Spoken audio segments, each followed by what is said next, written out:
Hello, I am Sarah G and I'm here today to tell you a bit about bid writing.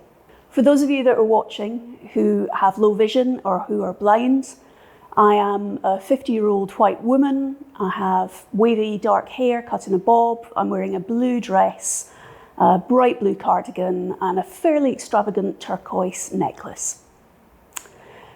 My background is in fundraising and in running organisations. I've been doing this for about 30 years and I've probably raised something like £70 million across my career so far. I now split my time between Birmingham and London, where I am the part-time Chief Executive of Spitalfields Music. The rest of my time is made up doing consultancy work around fundraising, organisational development and marketing. So, let's move on to fundraising. First of all, let's agree what we mean by fundraising. So what do we mean by fundraising? Very often in the arts and charitable sector, fundraising is a bit of a catch-all word that covers all types of income generation. But I think it's quite important that we split them out. So on one hand, you have earned income, and that could include things like tickets, for shows, if you're a performing arts organisation or a gallery that's ticketed. It could be commissions, somebody asks you to do a piece of work on their behalf. It could be consultancy. It could be a schools activity, where schools pay you an amount of money to be part of their setup. It could be corporate training, could be consultancy. That's all grouped as earned income. On the other side of the income, we have fundraised income. And this splits into 5 main categories. So we have corporate support, we have public sector support, we have trust and foundations, we have individual giving, and then finally we have events and community fundraising.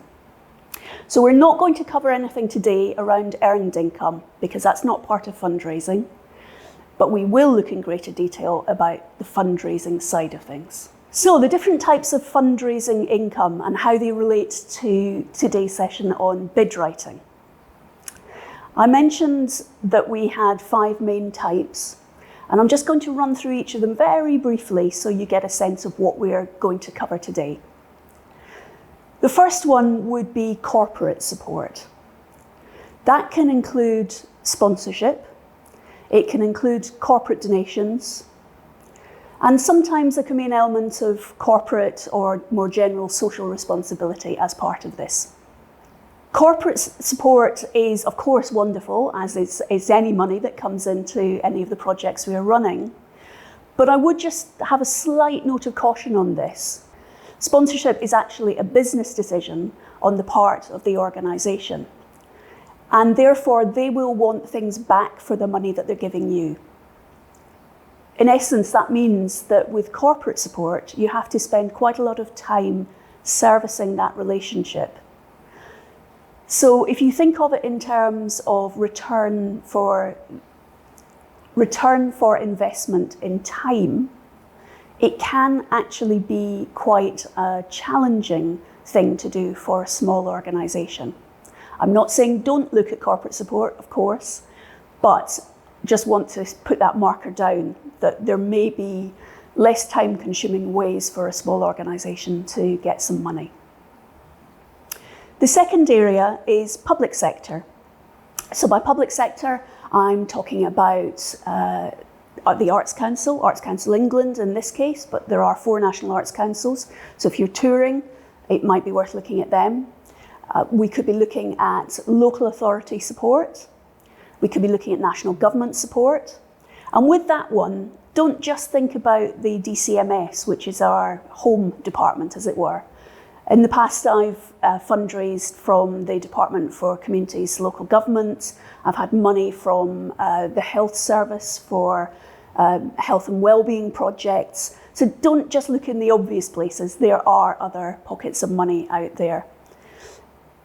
With the public sector, I would also include within that the National Lottery distributors of funds. So the Arts Council you probably know about already, the National Lottery Community Fund and National Lottery Heritage Fund as well.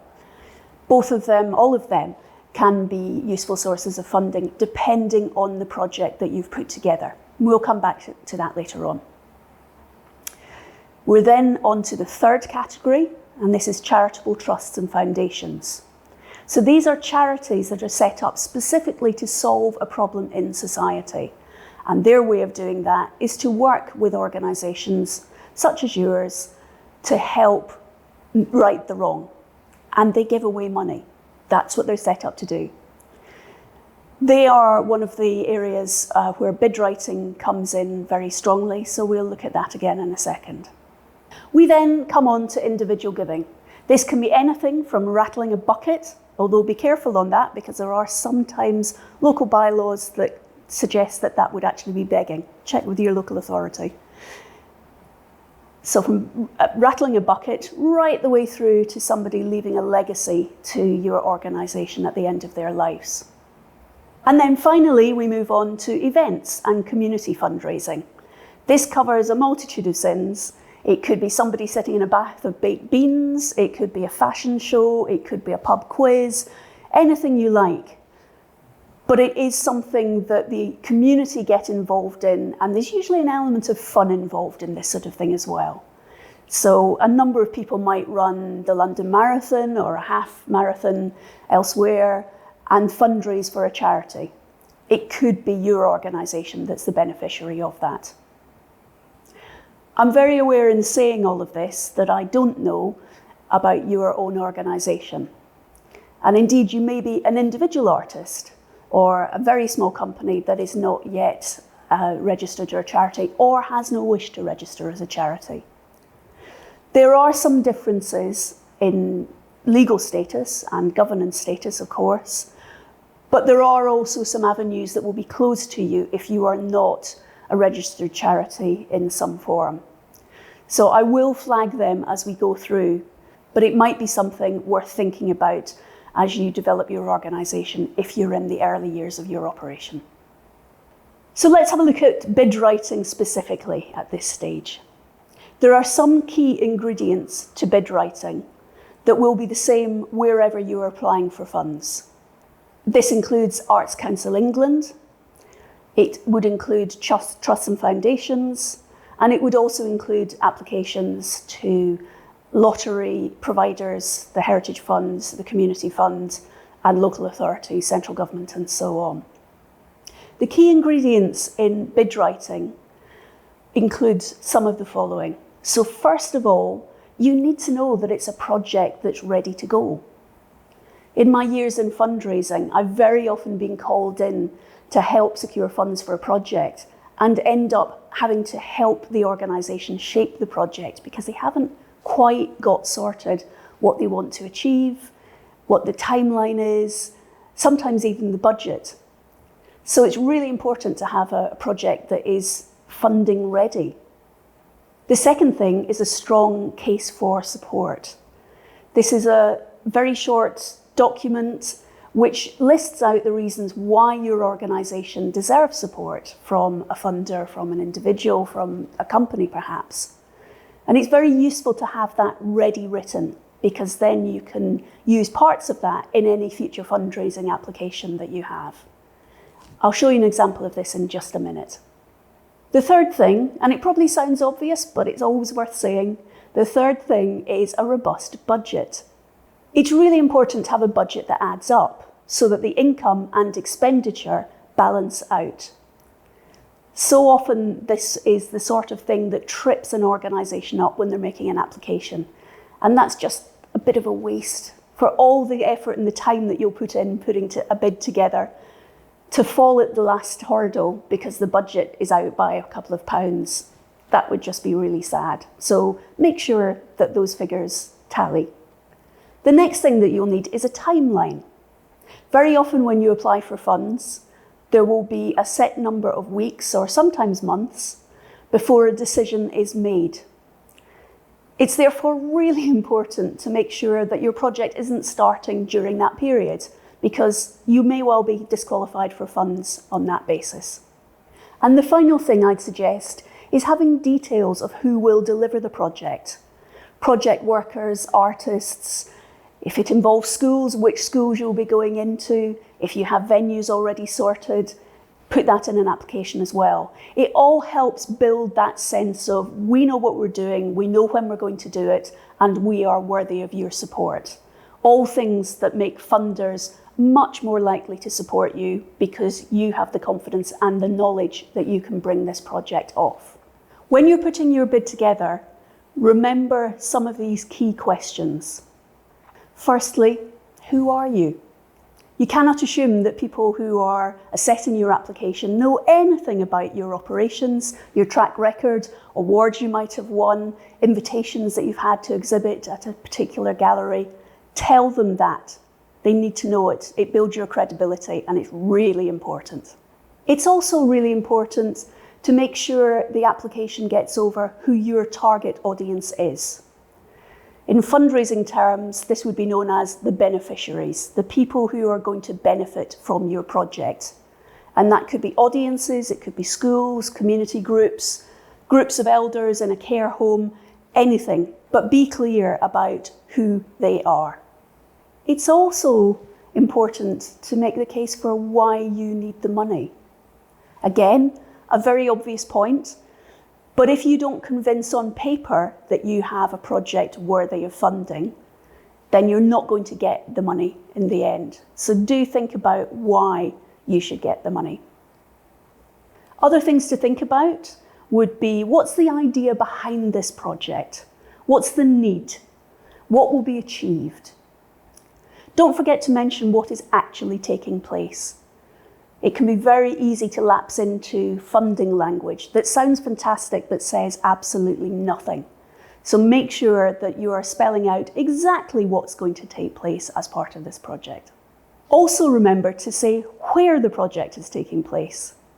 This is missed out so often when I've been on the receiving end of applications as an assessor. And again, it comes down to the assumption that I know a lot about your organisation. I'm sure you're wonderful, but if I haven't heard of you, it makes it that much harder to assess whether you are worthy of funding. Another thing to think about is who will be delivering the project. If you know that already and you have a little bit of biography that you could use, try to get that into the application. Again, it builds the credibility, and I'm sure you'll be working with wonderful people. So a little press quote about something that they've done, or their qualifications to be doing it, or a testimonial from somebody they've worked with in the past, that sort of thing can help. Do watch the word count. Very often in applications, you have a set number of words or characters that you can use. So use them wisely. It's also important to tell people how much money you actually want. Very often in an application, there isn't a guideline. So you have to make an assessment of what a suitable amount of money might be to seek. Sometimes with charitable trusts and foundations, you can do that by going to their own website or to the Charity Commission and have a look at their previous sets of annual accounts. There will be information there often on the size of grants that they have made previously. And if, for instance, you spot that they always give away money in multiples of £500 or £1,000, don't ask for an odd number. There's no point. All of the signs are telling you that they like giving away round numbers, so ask for one. On the other hand, sometimes organisations will give you exactly what you're asking for. So if it's £49,123.67 that you need, ask for that. Don't lie on this sort of thing. I'm sure you wouldn't, but they will notice and they will find out. So be completely honest about what you actually need for this project. Alongside that, make a note of any money that you've already raised for this project. Think about how you're going to tell people about the culmination of this performance, or indeed recruit people for the project that you're looking for. Also think about how this project is going to be evaluated and build in some money to make sure that this is done. Ideally, the evaluation would start at the start of the project, so before you're into any public-facing part of it. It makes it easier to do that when you come to the end of a project, if you know right from the start what it is that you're going to evaluate. And then the final point is who or what will benefit from this project. This is absolutely the nub of the application. What difference is this project going to make? And a question that I often ask people is almost the reverse of that, which is what wouldn't happen if this project didn't take place? It's very easy to write all sorts of superlatives about how wonderful it is and how this is going to change the world. But so often asking that question, what wouldn't happen if this project didn't take place? It enables you to distill down to the core of the point of this application.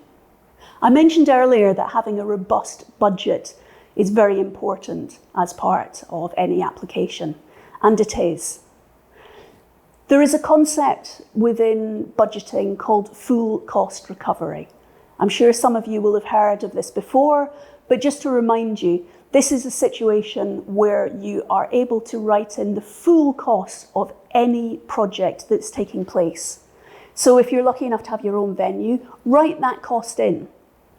The reason for doing that is that if you weren't doing the project at this day in this particular venue, you might be able to hire it out to somebody else. So there is what's known as an opportunity cost. And that's important to write in because you find the full cost of a project. So the kind of things that are very often missed out of budgets are your time. This is very common within organisations where members of staff are on salary. So they don't particularly think about the cost of them writing an application or being around when a school comes in. They don't necessarily think about adding in the cost of orange squash to give everybody a drink at some point. And those sorts of things are how projects creep in scale. So you may have a project that is, you think, a £25,000 project, but by the time you add in some of the core costs, it could actually be double that. And this can be how organisations get into some financial trouble because they only budget for the additional costs rather than their core costs. And if you don't have any core funding, then you're automatically slipping into a deficit situation on that project. That way you could, sadly, end up going bust as an organisation. None of us want that, so just make sure that you're budgeting in everything at the start. It's also considered good practice. The National Audit Office suggests that for third sector organisations, so that includes the arts and other charities, they should be budgeting on a full cost recovery basis because then it shows the full, literally, the full cost of the project. And charities are extremely good at making something out of very minimal budget. But be honest with yourselves. It will have cost more than you think when you do the full cost recovery budget. I've got an example here of a budget that was put together for an arts organisation. It's a real budget, but I'm not going to tell you who it is. And this is a full cost recovery budget. And you'll see as you look down it that it includes time in terms of members of staff, and it's budgeted on an hourly or a daily basis. This is an organisation that I worked with, and they were enormously helpful in giving me detailed breakdown of key roles within the organisation and the cost on an hourly or a daily basis of employing these individuals. This may seem a bit over-egging it, but it is important. So if you are able to pull those figures together, it will help. There's also something, and I'm speaking now as somebody who has sat on grant-giving trusts and made assessments, there's also something really important about seeing genuine figures, rather than a situation where you know that somebody's sort of done that to get your figure. If you've got the exact figures there, it helps. It looks much more authentic, and it also makes me more inclined to want to support you. One of the questions you might have right now is, yeah, that's all very well, but how do I select which funder will be right for which project? So I'm just going to take you through a short exercise that will perhaps illustrate some of those questions. First of all, I have to say this is a fictitious project. So don't get too excited that maybe this is something you can work on or dismissive of it. It is made up. The only thing that is not made up in this exercise is the name Taloa, which is a theatre company that specialises in work by black artists and featuring black actors. Some of you may know of them already. They're based in London. I've used this only as an illustration. They are not planning this project. So Taloa wishes to work with Sway, a South African youth theatre company based in Soweto, on a co-production of Madiba, a new stage version of the story of Nelson Mandela's life.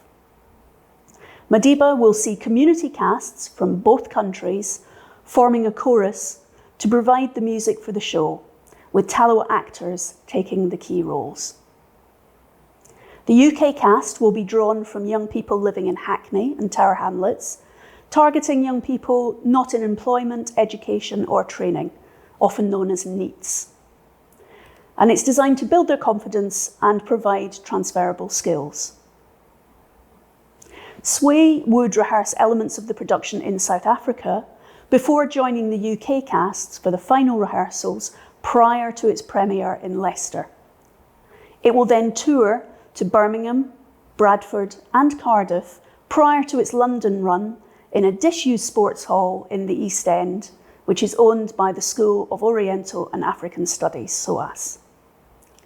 There is an associated education programme, including a workbook funded by the Nelson Mandela Foundation, which is suitable for students aged 11 to 16 in secondary schools.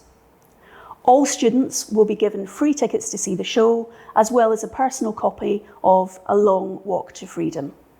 We have a range of possible funders, and what I would like you to do in this exercise is to look at each of the funders in turn for possible support and think about why they might be interested in supporting this new production.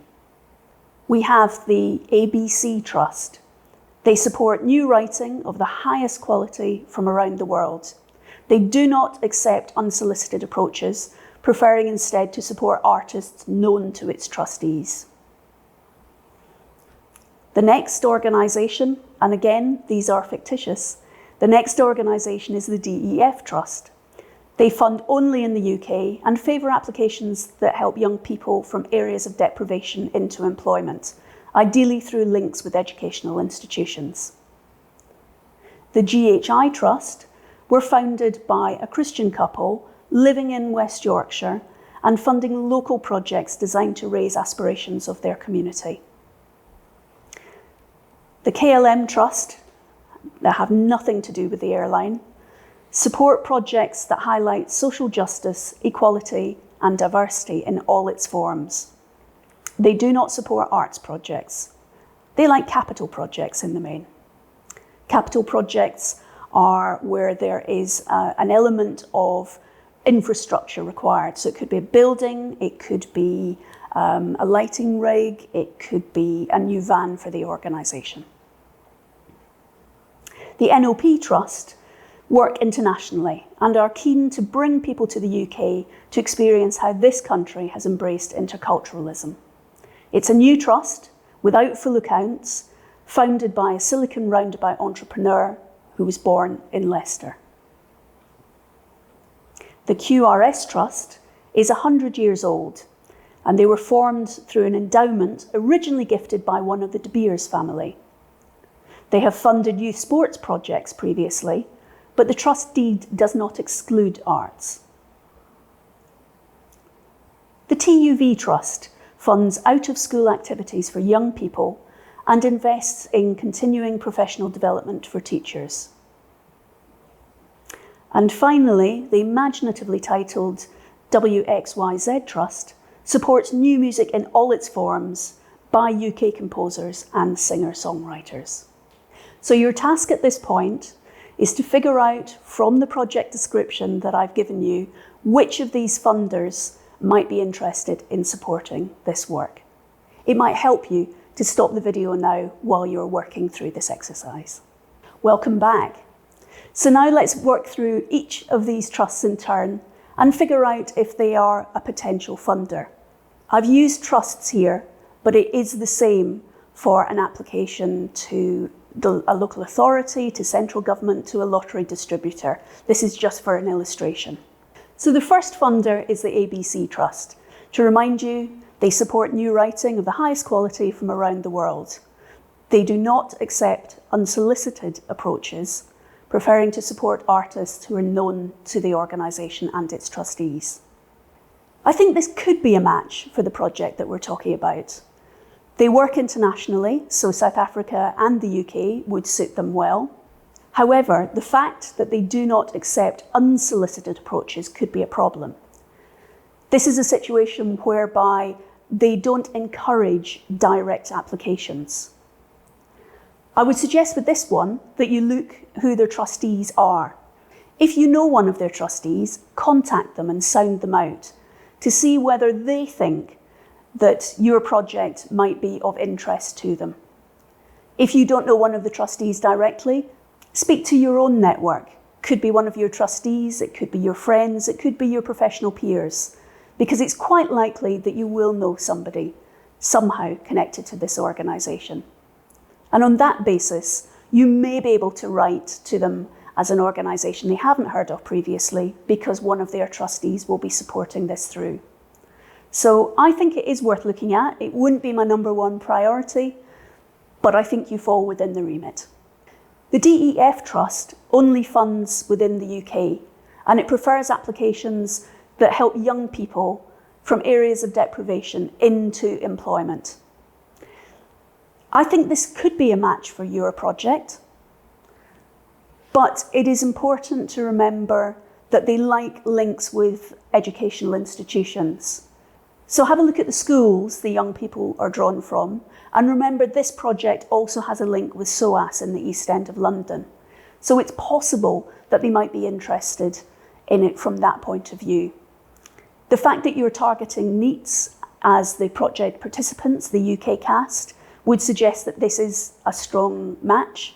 And if you're able to show that some of the skills the young people will be learning as part of the project are transferable, and that they will help them into jobs or further education, I think you may have a good match here. Such organisations don't necessarily say that they support the arts, but they don't need to, because actually what they are set up to do is to help young people into employment. So that's the bit of this project to turn the volume up for this particular trust. Do remember it only funds in the UK, so any element of this project that takes place in South Africa will not be relevant to them. Next, we have the GHI Trust. So this funds specifically in West Yorkshire. It was founded by a Christian couple who live there. I think this could be a match, but only for the element of the work that takes place in Bradford. It's clear they are not going to fund anything in Birmingham or any other part of the UK. So package up your project and look specifically at the work that is happening in Bradford. I've also mentioned that they are a Christian couple, and this is important in this situation because of the strong element of Nelson Mandela's faith. I think it is worth playing that up in any application as well. And the fact that all participants will get a copy of Nelson Mandela's autobiography could also be appealing.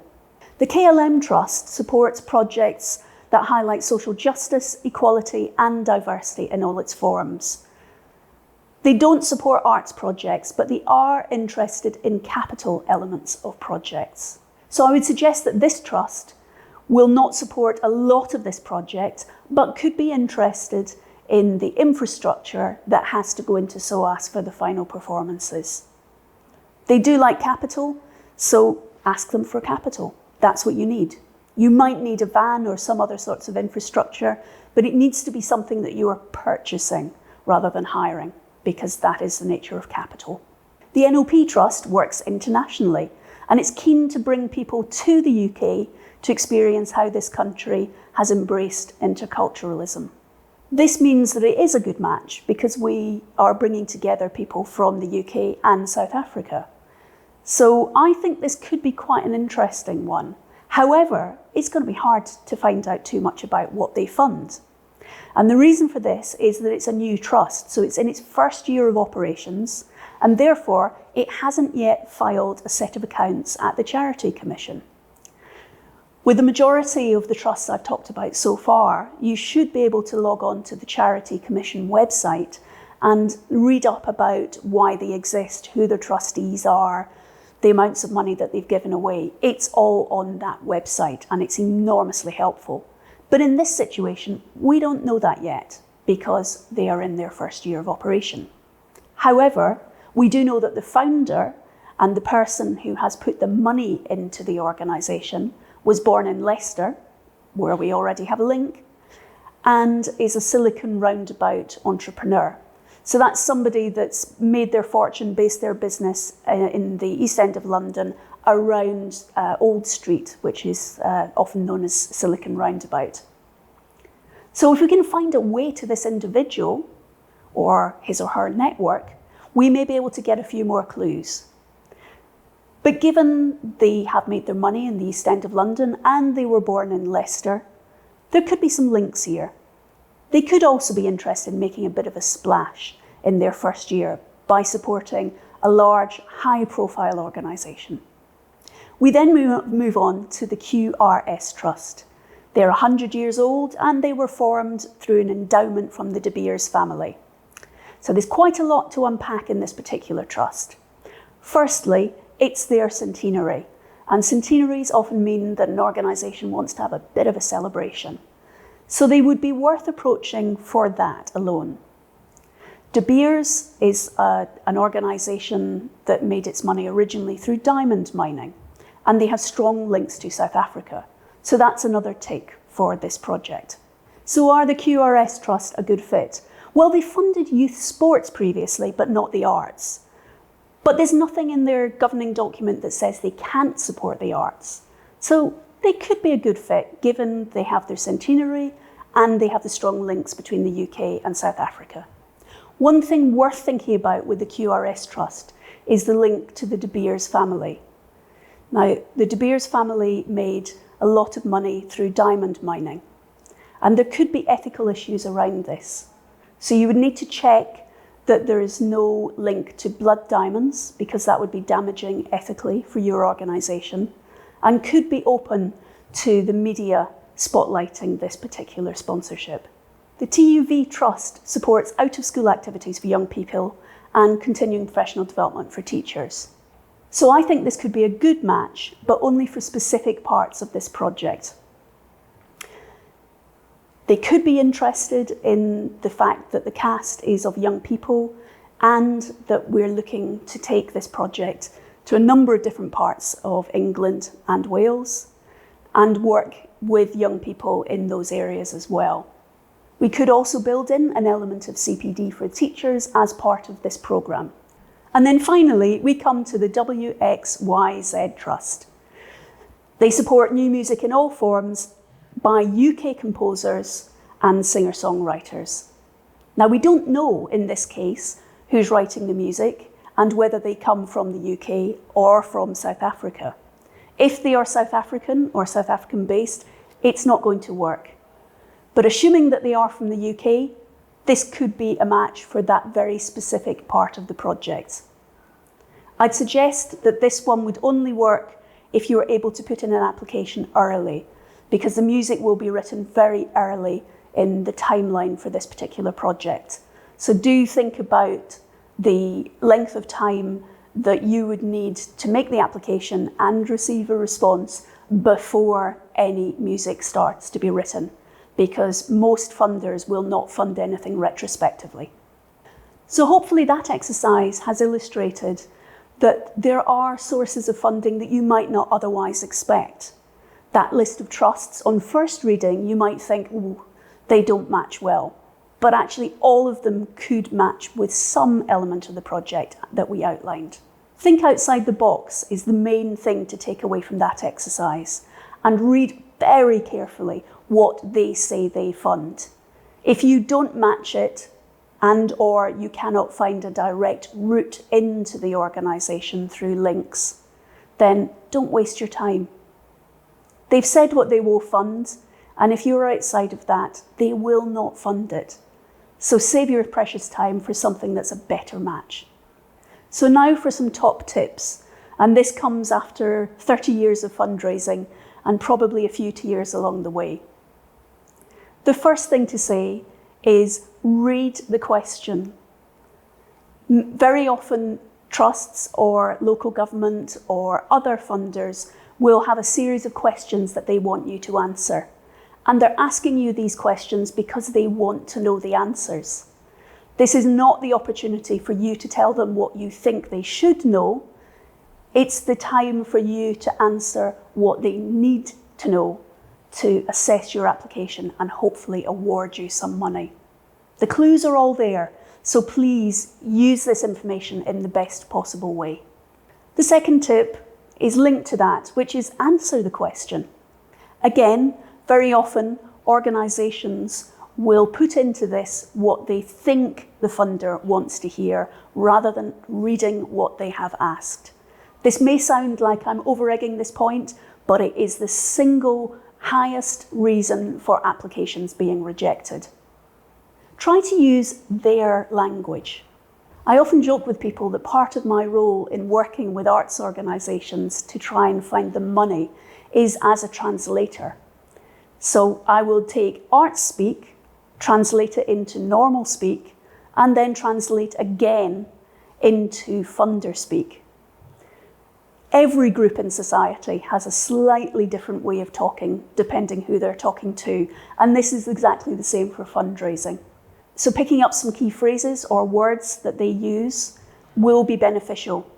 As somebody who's assessed quite a few applications over the years, I find that some organisations are much better at making me feel that, oh, this application sounds like the kind of thing that we would want to fund.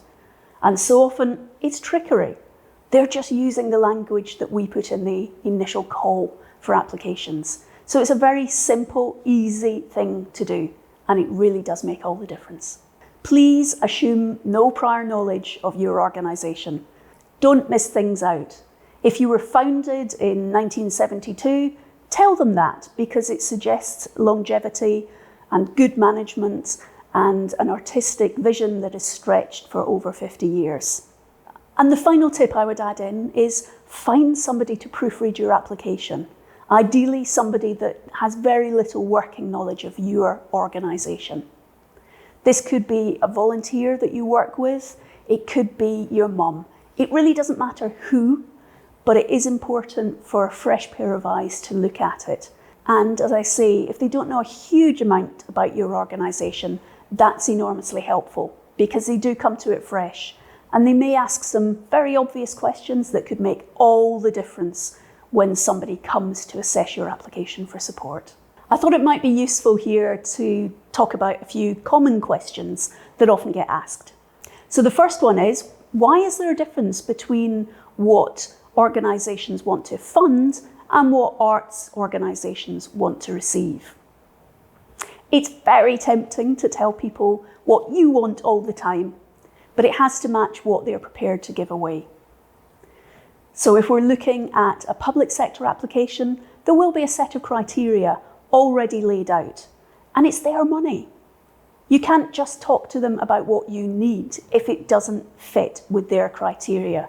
It's the same with grant-giving trusts or foundations. So although you might think, they've got loads of money and I've got none, therefore they should give some to me, it doesn't work like that. I wish it did, believe me. What do you do if your plans change? Given you will be putting in an application many months, sometimes years in advance of it coming to fruition, inevitably some of the timelines, plans, or individuals involved may change slightly. That's fine. That happens all the time. What I would suggest, if your plans change, is that you tell the organisation that's funding you.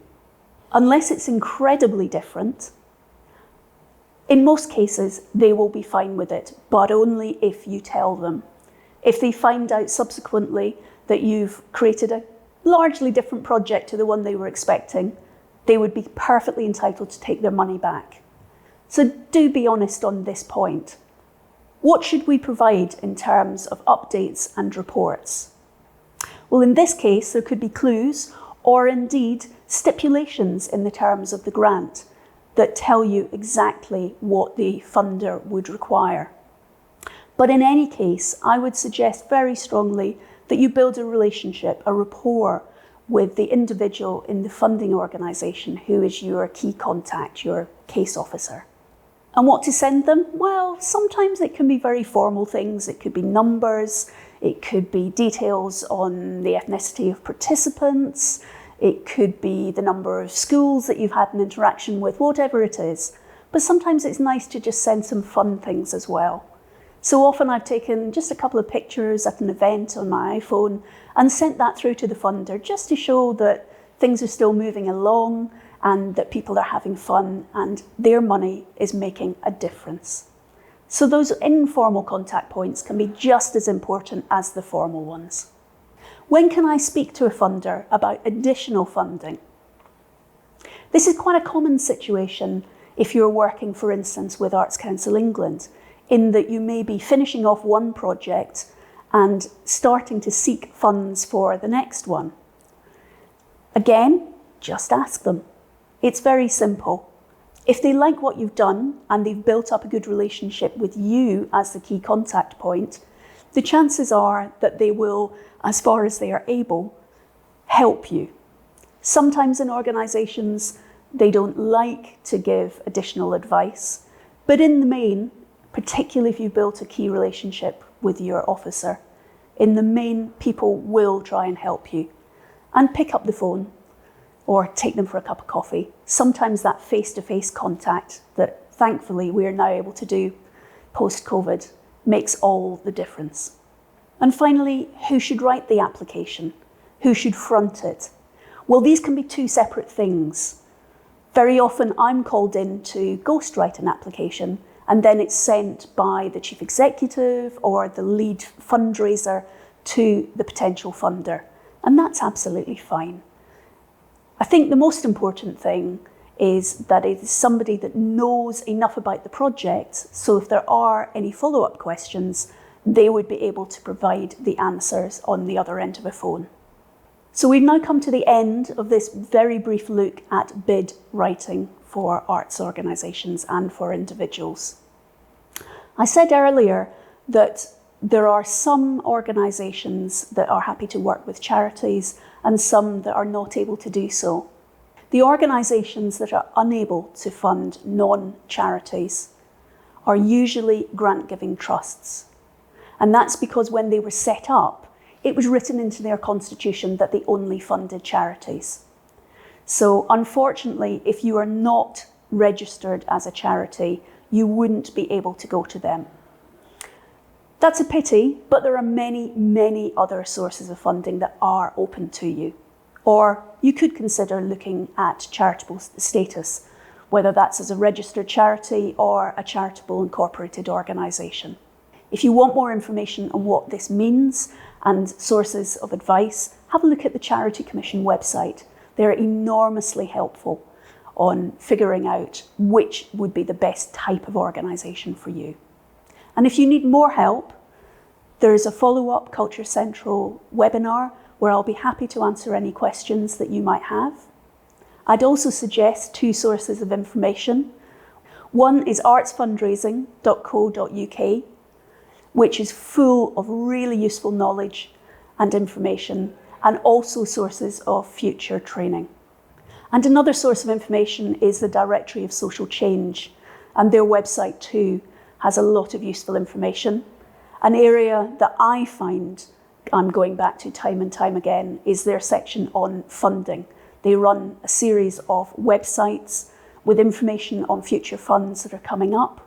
Very often you might find that your local voluntary sector organisation will have a subscription to this, and sometimes local or university libraries will do so as well. It's a fantastic central resource and roundup of all the sources of funding that might work for your organisation, so do check it out. Finally, good luck in your fundraising. I'm sure that if your project is strong enough and you have enough information at the start, you will find a funder to make it happen. One of the phrases that I very often use is that money follows vision and never the other way around. So if your vision is strong enough, usually you will find somebody to help you make that happen. Good luck, and I hope to see you at the webinar in September. Thank you.